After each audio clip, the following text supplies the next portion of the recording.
السلام عليكم ورحمة الله وبركاته. الحمد لله والصلاة والسلام على أشرف الأنبياء والمرسلين وعلى آله وصحبه وسلم تسليما. الحمد لله رب العالمين.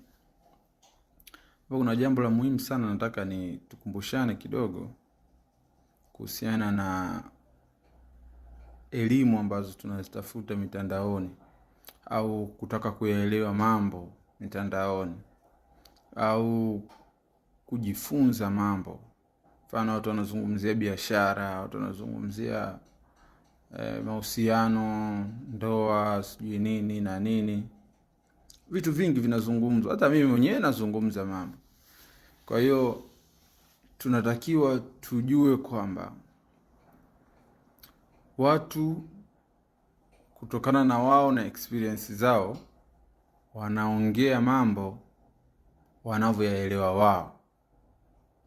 Yaani mtu ambaye anazungumzia ndoa wakati yeye alikutana na mavitu mabaya, obvious atazungumza kuelekea kwenye upande mbaya. Mtu aliyefeli biashara mara nyingi na amejikuta kuwa content creator wa mambo ya biashara, atazungumza experience yake. Na kuna wengine tunatafuta viewers tu, na tunatafuta umaarufu, na tunatafuta nini. Kwa hiyo tutaongea mambo extreme. Tunaweza kuzidisha sana, tunaweza kupunguza sana, kwa sababu tunaangalia kitu gani kitapata attention nyingi. Kwa hiyo tutashindwa kubalance story na tutashindwa kuwa wa kweli. Na pia hata kama huo ukweli wetu tutaongea according to our experience, kutokana na uzoefu wetu. Kwa hivyo mtu unatakiwa usikilize vitu na wewe upime kwenye akili yako. Za kuambiwa uchanganye na za kwako. Usimwamini mtu juu. Usimkatae mtu kabisa, usimwamini mtu kabisa.